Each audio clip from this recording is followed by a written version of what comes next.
Bonjour tout le monde et bienvenue à cette émission de Parlons Montréal. Nous sommes très contents aujourd'hui d'avoir une invitée avec nous. Bonjour Evelyne. Bonjour Justine. Salut! Alors, notre invitée de cette semaine, c'est Evelyne Baudin. Evelyne Baudin est conseillère municipale du district du Carrefour à la ville de Sherbrooke. Elle est également économiste et chargée de cours à l'Université de Sherbrooke. Elle détient un baccalauréat de l'Université Laval en économie et politique avec profil international au Mexique et une maîtrise en économie de l'Université de Sherbrooke. En plus d'être accordéoniste, si je comprends bien, et joueuse d'Ultimate Frisbee. Donc, un parcours très varié, j'aime ça, on apprécie. Des gens qui font plus qu'une chose, n'est-ce pas? Donc, avant de rentrer avec toi dans le vif du sujet de la semaine, qui sera tes expériences, comment ça se passe à la ville de Sherbrooke, ben, j'aimerais vous présenter mon coup de cœur de la semaine. À chaque semaine sur Parlons Montréal, on essaie de découvrir quelque chose de nouveau de notre ville pour les Montréalais. Donc, ma découverte de la semaine, c'est un défilé qui a lieu dans les ruelles d'Hochelaga. Et comment j'ai découvert ça? Ben, c'était pendant la période de confinement. J'étais assise dans ma cuisine comme tout le monde parce qu'on ne pouvait pas sortir, il faisait moche dehors. On était tous en confinement et j'entends tout à coup de la musique dans la ruelle. Je regarde par la fenêtre, je vois une parade de gens très colorés, une voiture qui passe, qui joue de la musique, des gens costumés, des gens qui dansent. Ça mettait de l'ambiance, ça m'a vraiment mis de bonne humeur. Les gens sont sortis sur leur balcon, ils ont ouvert leur porte de cuisine pour saluer la parade. Eh bien, c'est quelque chose qui se passe de façon inattendue. Ce n'est jamais annoncé. C'est toujours une surprise. Et de semaine en semaine, ça amène un peu de joie dans le quartier. Et j'ai appris que ça s'appelle Bonheur Mobile. Et apparemment que c'est le cirque Alphonse qui organise ça. Mais en tout cas, je les ai vus passer. Ils sont passés hier dans mon quartier. Costumés, bien sûr. Puis c'est toujours très, très coloré. Cette fois-ci, j'ai remarqué, il y avait 2 personnes habillées en 2 de pique. J'ai trouvé ça très rigolo. En tout cas, c'est ludique et disons que ça nous a aidé à passer la période de confinement. Evelyne, parle-moi de comment ça se passe à Sherbrooke pendant cette longue période de confinement. Est-ce qu'il y a eu des événements ou des activités que vous avez pu avoir pour un peu embellir, enjoliver cette période-là chez vous? Il y a plein de choses qui se mettent en place, c'est sûr.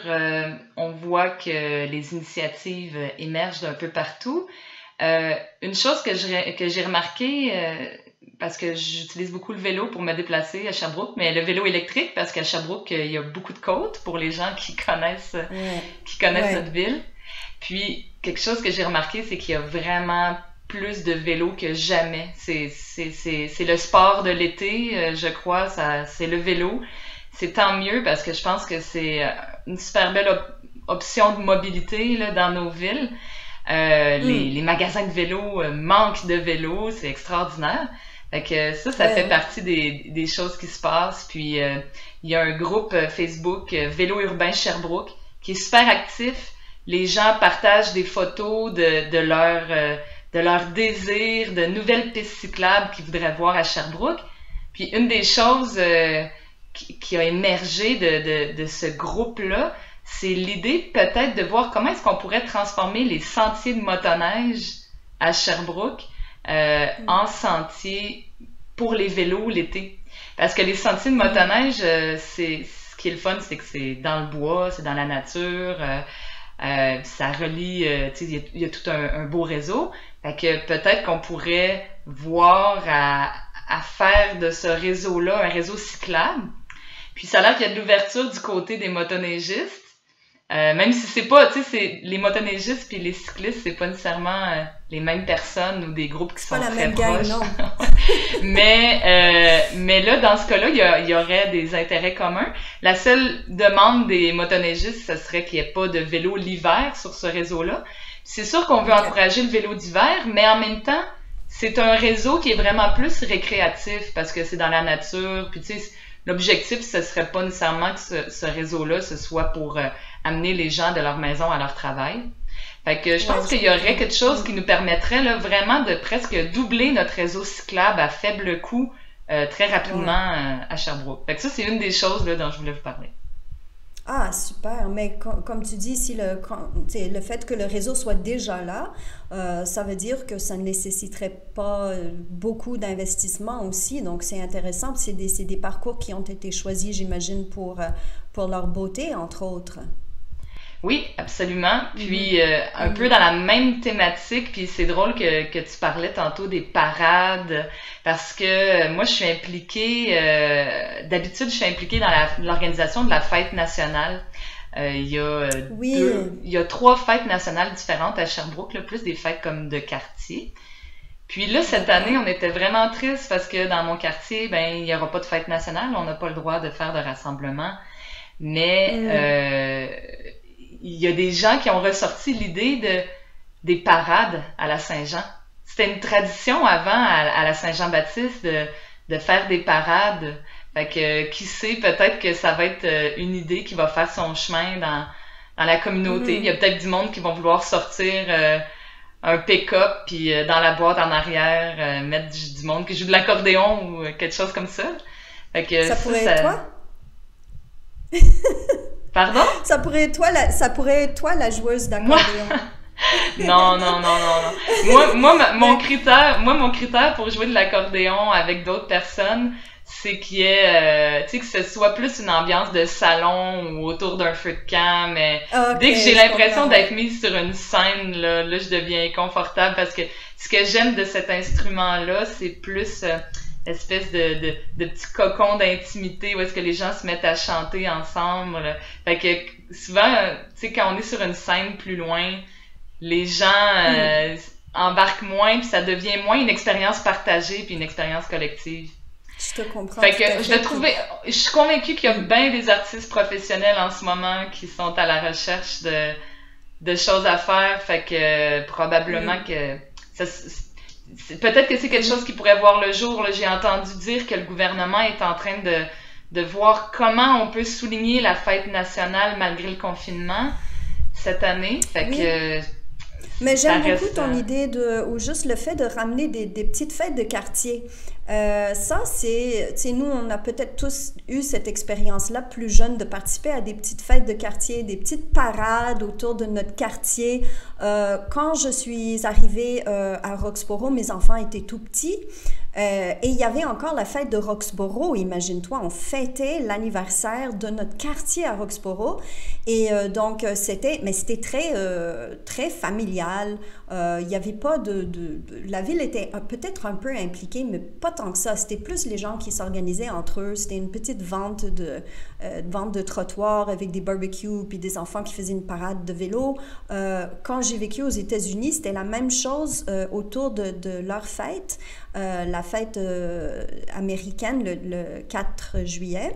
Il y avait bien sûr, il y avait des grosses fêtes qui étaient organisées sur un plus grande échelle, mais il y avait aussi des petites fêtes de quartier qui s'organisaient, des quartiers qui s'organisaient entre eux. Et c'était toujours très simple et très, très agréable. Et je me dis, pourquoi pas faire ça pour la Saint-Jean? Je trouverais ça agréable, une petite fête de ruelle, sortir avec les voisins, faire un barbecue. C'est sûr qu'on comprend, il y a des règles au niveau des rassemblements et tout ça, mais je pense qu'il est possible de respecter ces règles-là tout en s'unissant de façon très familiale, de façon très conviviale aussi, et sans les énormes dépenses gouvernementales, parce qu'il faut se le dire, les fêtes, ça coûte cher aussi. Ça coûte cher. Ben en fait, c'est- c'est- tu parles à la bonne personne pour ça parce que moi vraiment les fêtes de quartier, je suis impliquée personnellement dans mon quartier puis c'est probablement ça qui m'a amenée vers la politique aussi. Hmm.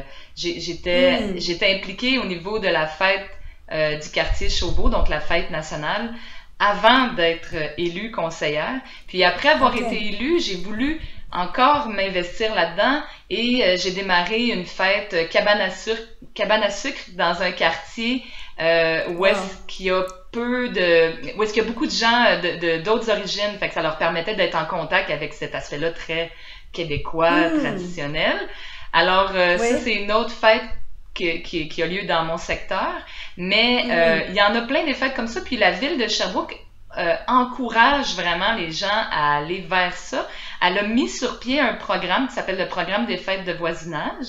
Puis tout le OK. monde qui veut faire une fête, ce qu'on fait, c'est qu'on leur livre, ils s'inscrivent, ils remplissent un petit formulaire vraiment pas compliqué. On leur livre directement une roulotte dans laquelle on a des tables, des chaises, des petits jeux, tu sais, des choses pour animer un peu, pour faciliter l'organisation. Puis à la fin Ah, de la j'aime journée, ça. on repart avec la roulotte. Puis en plus, on leur donne un chèque d'environ 200 $ pour les petites dépenses, soit acheter des hot dogs, des chips, des affaires comme ça. Fait que c'est quelque chose qui fonctionnait bien à Sherbrooke, mais là, cette année, Hmm. il a fallu complètement se réinventer pour animer nos quartiers parce que avant, l'animation de nos quartiers passait beaucoup par l'événementiel. Et là, faut trouver une façon d'animer sans créer des rassemblements. Donc là, Ouais. je te donne un peu un scoop là. Je me suis réinvestie dans un projet. J'ai mis ensemble les comités qui organisaient la fête nationale, la cabane à sucre, la fête au parc Don Bosco, toutes les petites fêtes comme ça, je les ai tous mis ensemble. On s'est tous rassemblés dans un projet qu'on a appelé Découvre ton quartier. Puis OK. l'idée, c'est de faire des œuvres d'art collectives dans les parcs, d'inviter la population à venir compléter une œuvre collective. Je vais vous donner un exemple. Dans le parc juste ici à côté de chez moi, le parc Marie-Victorin, on, Mhm. on a pensé aller faire une collaboration avec les cercles de fermières. Vous savez, les cercles de fermières, ils font de l'artisanat, beaucoup avec le textile, ils font du tricot, des choses comme ça. Donc, on OK. va aller voir avec les cercles de fermières pour peut-être faire des petits drapeaux tricotés. Ça peut être un morceau de tissu sur lequel on écrit son nom ou un poème. Puis on veut faire des guirlandes auxquelles les gens participeraient dans le quartier, accrocher ça aux arbres dans notre parc, puis que ça devienne une œuvre qui va souligner finalement la vie communautaire dans notre quartier cet été. Puis c'est Hmm. pour un peu remplacer finalement le fait qu'on peut pas aller vers des rassemblements. Fait qu'on a essayé de trouver une Mhm. autre façon de faire. Mhm. Ah, ben j'aime beaucoup l'idée, c'est vraiment une belle idée. Donc chacun apporte sa contribution individuelle pour finalement créer une œuvre d'art qui reste collectif. Oui, Hmm. puis tu sais, je pourrais vous en parler longtemps. Dans les différents parcs, les citoyens sont arrivés avec des idées différentes. Dans un autre parc, c'est drôle, ce qui a été imaginé, c'est qu'on a des vieilles poubelles pas belles qui ont été repeinturées 2, 3 fois, que la peinture s'écaille, qui sont pas intéressantes. Puis on s'est dit, à la place, ces poubelles-là, dans tous les autres parcs, sont changées par des nouvelles poubelles qui coûtent 1500 $ l'unité. Et on s'est dit, Hmm. peut-être qu'on pourrait juste tu sais, les repimper un peu, Les puis retaper, ouais, ouais. fait qu'on va demander aux gens du quartier qui le souhaitent s'ils veulent nous présenter un projet, se mettre par exemple une famille, choisir une poubelle, on fournit la peinture, on fournit les matériaux, puis ils viennent pour peinturer leur poubelle, peut-être par exemple la transformer, je sais pas moi, en monstre dans lequel on met les déchets dans la bouche ou quelque chose comme ça.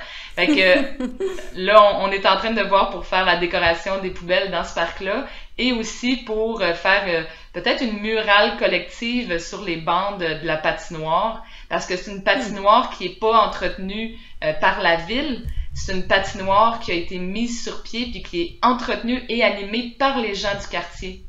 Fait que Hmm. on voulait souligner ça. Fait qu'on se disait en mettant de la couleur, une murale, de toute façon, la patinoire n'est pas utilisée l'été. Fait que je vous donne Hmm. juste des exemples, mais vraiment c'est frappant la créativité des gens quand on les met ensemble puis on leur dit qu'est-ce que vous voulez faire, on leur donne un filon, on leur dit mettons qu'on part avec les arts dans votre parc, qu'est-ce que vous voudriez faire ressortir, qu'est-ce qui vous inspire, puis ben on est parti avec ça. Ça va permettre aux gens quand ils font leur marche quotidienne ou quand ils font leur tour de vélo, parce que c'est ce que le monde font le plus en ce moment, c'est aller Ouais. marcher, aller faire un tour. Fait que ça va agrémenter finalement tout ça. Puis on va même, niveau 2 inviter les gens à faire un petit quelque chose sur leur terrain chez eux. Fait que, puis on va leur donner une Ouais. pancarte pour Hmm. identifier ça au projet Découvre ton quartier.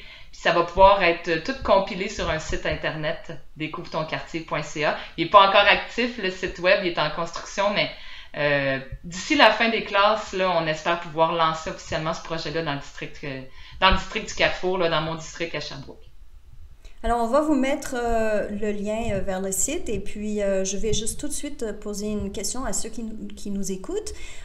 Est-ce que vous avez, vous, déjà participé à une animation dans votre quartier? Est-ce que vous avez déjà participé à une activité collective ou une œuvre d'art collectif? Et est-ce que c'est quelque chose, sinon, qui vous intéresse? Qu'est-ce que vous pourriez suggérer pour votre quartier? Donc, s'il vous plaît, nous envoyez vos réponses parce que moi, ça me fascine. Montréal est une grande ville, est une ville très variée. Ce que j'aime beaucoup, Evelyne, dans toutes les propositions, les idées que tu nous présentes, c'est que c'est à très faible coût, d'un côté, c'est à très faible coût, et deuxièmement, tu mets vraiment la responsabilité de la création entre les mains des citoyens. Donc, encore une fois, ce n'est pas la ville qui vient déposer une œuvre d'art dans un quartier, ce n'est pas la ville qui vient faire de l'animation, mais vous outillez les citoyens pour qu'ils puissent être, eux, en mesure d'animer leur quartier, de décorer leur quartier, de contribuer à l'animation et à la beauté de leur milieu de vie. Et c'est ça, à la fin, qui va faire en sorte qu'on va créer des quartiers où est-ce qu'on a un sentiment d'appartenance, où est-ce qu'on a un filet social qui est fort. Et tu l'as toi-même mentionné quand tu as parlé d'intégration pour ceux qui arrivent d'une autre ville ou d'un autre pays ou d'une autre région. Ben, ils arrivent et ils peuvent tout de suite sentir qu'ils peuvent eux aussi s'impliquer, et c'est comme ça qu'on va créer des relations, c'est comme ça aussi qu'on va pouvoir pallier à certains problèmes sociaux qu'on voit notamment aux États-Unis en ce moment, où il y a vraiment un manque de communication entre les quartiers, un manque de compréhension, même parfois une ignorance totale.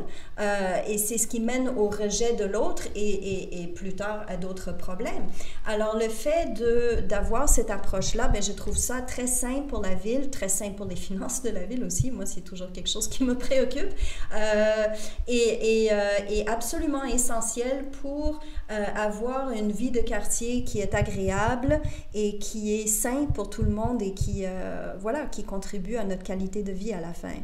Je pense que tu voulais nous parler aussi des terrasses. Tu avais quelque chose là-dessus sur les terrasses des restaurants. Est-ce qu'il y a des nouvelles en ce sens-là à la ville de Sherbrooke? Il faut dire que le sujet des terrasses amène nécessairement celui de la consommation d'alcool dans les espaces publics. Puis, okay, c'est un sujet qu'on avait amené. Moi, je suis chef du parti Sherbrooke Citoyen. Puis, avec notre parti, on avait soulevé l'idée, parce qu'à Montréal, vous êtes chanceux, quand vous consommez un repas dans un parc, vous êtes autorisé à consommer un verre de vin ou une bière en même temps que votre repas. À Sherbrooke, tout à fait. Puis la définition de repas est très large aussi, hein? Ce qui constitue un pique-nique à Montréal dans un parc, c'est pas obligé d'être gastronomique. Là, tant qu'il y a de la nourriture, on a l'autorisation de boire dans le parc, oui. C'est ça, exactement. Puis là, on a vu qu'à Québec aussi, ça va dans cette direction-là. À Drummondville, ils ont fait une rue piétonne au centre-ville où la consommation d'alcool va aussi également être permise dans la rue piétonne. Parce qu'il faut comprendre quand même que dans notre culture, dans nos habitudes au Québec, on associe quand même beaucoup les activités sociales, des fois, à prendre un verre sans nécessairement, je veux dire, sans que ce soit la débauche, là. Je veux dire, ça fait partie de nos habitudes quand on rencontre des amis de partager un verre avec eux ou quand on prend un repas. Alors, nous, c'était une idée qu'on avait soulevée. On voulait faire un peu comme à Montréal, puis comme dans d'autres villes, que ça puisse être possible quand on est dans un parc puis qu'on mange, de pouvoir aussi avoir un verre d'alcool. Puis ce débat-là avait rapidement, je dirais, mal viré là, à Sherbrooke. Finalement, j'ai été la seule là, à plaider pour ça, puis les autres élus ont préféré ne pas s'embarquer dans ce sujet-là qui peut être un peu délicat envers certaines personnes.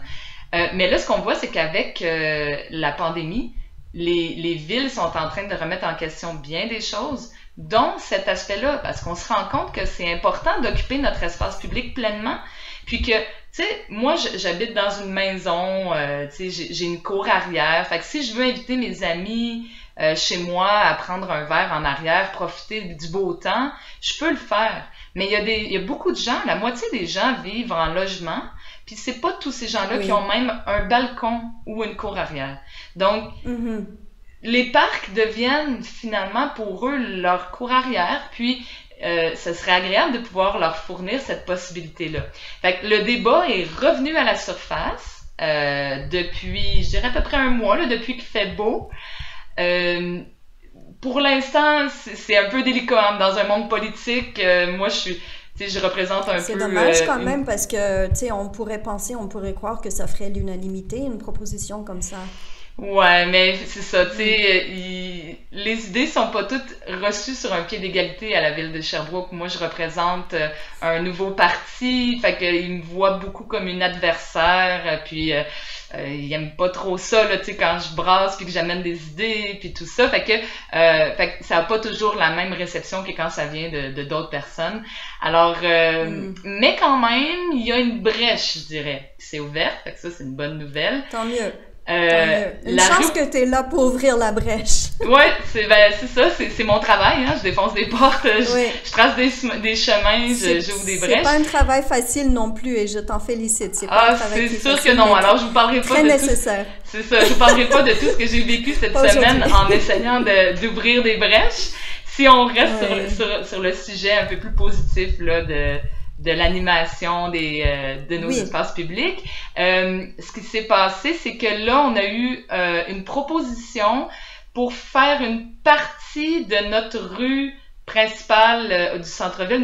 Vraiment, pour ceux qui connaissent Sherbrooke, le centre-ville, c'est beaucoup la rue Wellington. La rue Wellington, c'est un peu comme à Verdun, je crois, hein, c'est la rue Wellington aussi. Oui, fait que, aussi, ouais. Nous, à Sherbrooke, c'est aussi la rue Wellington, c'est là que ça se passe, au centre-ville. Et bon, c'est sûr que j'aurais préféré que ce soit la rue Wellington au complet, soit piétonne, mais en termes de négociation avec les commerçants du centre-ville, c'est une petite partie de la rue qui a été rendue piétonne. Fait qu'on va le prendre quand même, hein. Tout ce qui nous est donné, on le prend. Alors, ils ont appelé ça une oasis urbaine. Alors, sur cette section-là de la rue, il n'y aura pas d'auto, il n'y aura pas de stationnement non plus, évidemment, et on va pouvoir installer des tables, du mobilier urbain, puis bon, c'est supposé être favorable aussi pour laisser passer les cyclistes, les piétons. Alors, je sais pas quand ça va voir le jour encore, ça vient tout juste d'être décidé au conseil, puis vous savez qu'une ville, c'est pas aussi agile peut-être que d'autres organisations, là, ça reste un gros bateau. Alors, on espère que ça prenne vie très rapidement. D'après moi, là, d'ici la fin du mois de juin, on devrait déjà commencer à voir le début de ça. Mais j'espère que c'est le début de quelque chose, puis que c'est quelque chose qui est là pour s'inscrire de façon permanente. J'espère que nos belles idées d'innovation, puis vraiment là, de reprendre en main nos espaces publics, j'espère que ce sera pas juste quelque chose qui va se passer durant la COVID, là. J'espère que ça va rester pour toujours, parce que c'est toujours bon, cette animation-là, cette vie-là, ce dynamisme. C'est bon autant pour les commerces d'ailleurs, qui vont sans doute s'en rendre compte, que pour les gens.